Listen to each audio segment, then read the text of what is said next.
అస్సలాముఅలైకుం రహమతుల్లాహి వబరకాతుహు. చాలా సంతోషం అండి. ఎందుకంటే దాదాపు తెలుగుదేశం పార్టీ అధికారంలో రాకముందు మైనార్టీల సంక్షేమం కోసం ఎక్కడ కూడా మేము వెంకడగయ్యాము.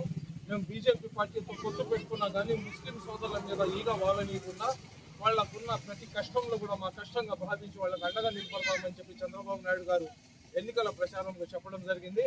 అదేవిధంగా నెల్లూరులో ఏదైతే షాదీ మహల్ ఉందో షాదీ మహల్లో జరిగిన మైనార్టీల సదస్సులో చంద్రబాబు నాయుడు గారు చెప్పిన మాటలు ఇంకా మాకు అందరికీ గుర్తుకున్నాయి. ఇమాం మౌజాన్ల జీతాలను పెంచుతాము, అదేవిధంగా ముస్లింలకు ఆర్థికంగా, సామాజికంగా, విద్యాపరంగా, రాజకీయంగా ఆదుకుంటామని చెప్పినారు. ఆంధ్ర రాష్ట్రంలో తెలుగుదేశం పార్టీ అధికారంలో వచ్చినప్పుడు ఏదైతే ఆంధ్ర రాష్ట్రం యొక్క ఆర్థిక పరిస్థితి సరైన పరిస్థితుల్లో లేని కారణంగా ఇమాం మౌజాన్ల వేతనాలు వేయడానికి జాప్యం జరిగింది. దాని గురించి చాలాసార్లు చంద్రబాబు నాయుడు గారు కానివ్వండి, లోకేష్ బాబు గారు కానివ్వండి, మంత్రి నారాయణ గారు కానివ్వండి, అదేవిధంగా తెలుగుదేశం పార్టీ జిల్లా అధ్యక్షుడు, రాష్ట్ర బోర్డు చైర్మన్ హాజీ అబ్దుల్ అజీజ్ గారికి మేము విన్నపాలు, అర్జీలు ఇవ్వడం జరిగింది. ఏదైతే చంద్రబాబు నాయుడు ఇచ్చిన మాట ప్రకారము ఈరోజు 90 కోట్ల రూపాయలు ఇమాం మౌజాన్ల ఏదైతే గౌరవ వేతనాలు ఉన్నాయో అది చెల్లించడానికి వేయడం నిజంగా హర్షించదగ్గ విషయం. ఎందుకంటే మనం సొసైటీలో ఉన్నాము, సమాజంలో మేము ఉన్నాము. ప్రభుత్వం యొక్క సంక్షేమ పథకాలు ప్రతి ఒక్కరికి అందాలనేదే ప్రతి ప్రభుత్వం యొక్క ఆశయం. కానీ మన ఇమాం మౌజాన్లు ఎవరైతే ఉన్నారో చాలా పేదరికంలో ఉంటారు. వాళ్ళు కేవలం మసీదులో నమాజులు చదివించుకొని ఆ వచ్చిన డబ్బులతో వాళ్ళ భార్య బిడ్డల వాళ్ళ పోషణ చేసుకుంటుంటారు. ఏదైతే మనం హాజీ అబ్దుల్ అజీజ్ గారికి చెప్పడము, అదేవిధంగా చంద్రబాబు నాయుడు గారికి 1-2-3 సార్లు మేము వీడియోల ద్వారా కానివ్వండి, పత్రికా ముఖంగా కానివ్వండి, అర్జీల ద్వారా ఇమాం మౌజాన్ల వేతనాలు వెంటనే చెల్లించమని చెప్పి మేము అడిగినాము.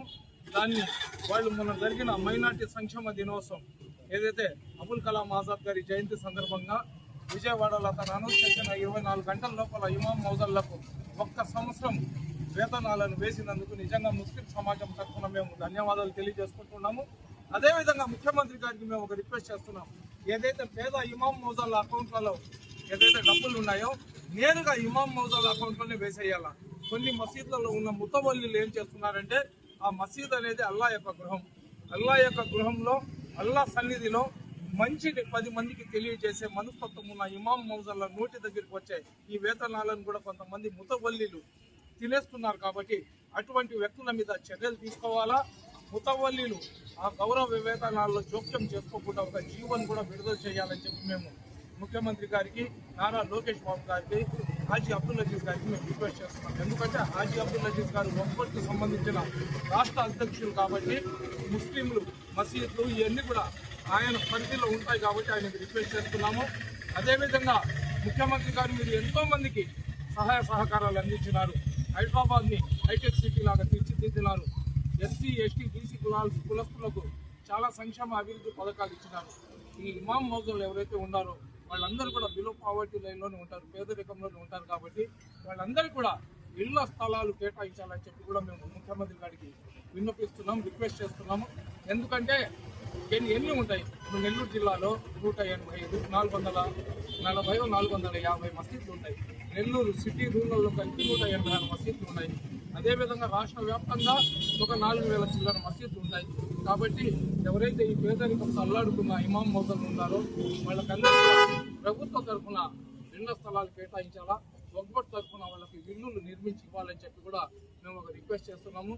మీరు అందరినీ సమదృష్టితో అందరికీ సమన్వయం చేస్తున్నారు కాబట్టి అల్లా యొక్క చల్లని ఆశీస్సులు, దీవెనలు కూడా చంద్రబాబు నాయుడు గారి మీద, వాళ్ళ కొడుకు నారా లోకేష్ బాబు గారి మీద, మంత్రి నారాయణ గారి మీద, అదేవిధంగా మన కోటమిరెడ్డి శ్రీధర్ రెడ్డి గారి మీద, రాష్ట్ర బోర్డు చైర్మన్ అబ్దుల్ అజీజ్ గారి మీద ఉండాలని చెప్పి మేమందరం కూడా దుఆ చేసినాము.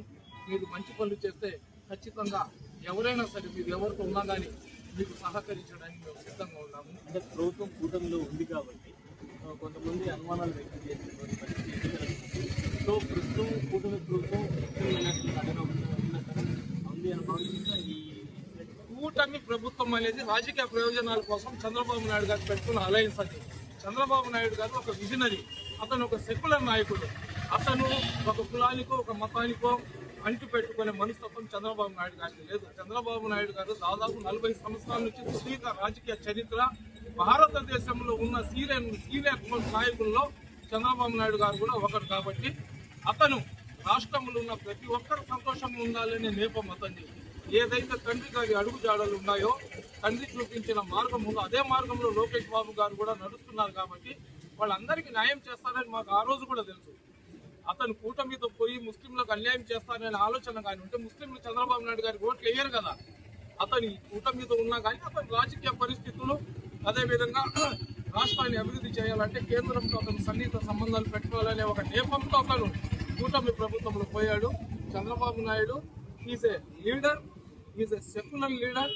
అతను అందరూ సంతోషంగా ఉండాలి, అందులో మేము ఉండాలనే భావన చంద్రబాబు నాయుడు కానివ్వండి, లోకేష్ బాబు కానివ్వండి, వాళ్ళ మనసులో అటువంటి సైకాలజీ గల వ్యక్తులు కాబట్టి వాళ్ళు ఎవరికి ఉన్నా పర్వాలేదు కానీ అందరికీ న్యాయం చేస్తారనే నమ్మకం మాకుంది. ఒక సామెత ఉంది, వడ్డించేవాడు మా వాడైతే మేము ఎక్కడ కూర్చున్నా ఇబ్బంది లేదని. అతను ఏ ప్రభుత్వంలో ఉన్నా, ఎవరితో అలయన్స్లో ఉన్నా మాకు ఇబ్బంది లేదు, కానీ అది అందరికీ న్యాయం చేస్తాడని ఒక నమ్మకం మాకుంది. ఆ నమ్మకం తెలుగుదేశంతో ఉన్నారు. మైనార్టీలు తెలుగుదేశంతో కాదండి. తెలుగుదేశమా, వైసీపీనా, కాంగ్రెసా, బీజేపీ మేము చెప్పము. ప్రజలు మైనార్టీలని ఎందుకు విడదీస్తున్నారు? ఈరోజు భారతదేశంలో కులాల వారీగా ముక్కలు చేసే ప్రయత్నం చేయబాకండి. మేమంతా ముస్లింలు అయినా కానీ మేము భారతీయులం.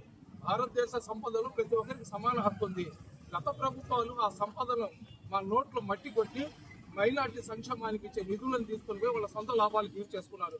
కానీ చంద్రబాబు నాయుడు పరిస్థితి అలా కాదు.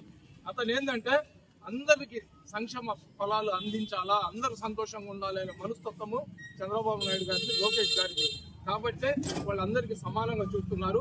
వీళ్ళు మసీదులో ఇమాములు, మోజోళ్ళు కాబట్టి క్రైస్తవులకు ఇస్తున్నారు.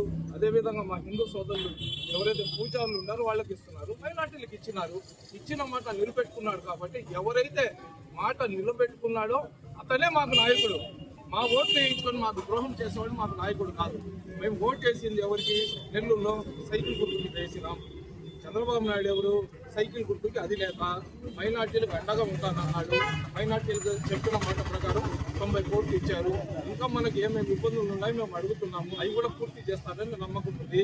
నారాయణ సార్కి మీ మాధ్యమం ద్వారా రిక్వెస్ట్ చేస్తున్నాం. ఏదైతే ఘోష హాస్పిటల్ ఉందో ఆ ఘోష హాస్పిటల్ కూడా పూర్తి చేయమని చెప్తున్నాము. అది కూడా పూర్తి చేస్తారని నమ్మకం ఉంది. కాబట్టి చంద్రబాబు నాయుడు గారు కూటమి ప్రభుత్వంలో ఉన్నా, ఎవరితో ఉన్నా కానీ ముస్లింలకు అండగా ఉంటారనే ఒక నమ్మకం, విశ్వాసం ఉంది. కాబట్టి ఖచ్చితంగా ముస్లింలు అందరికీ సహకరిస్తారు.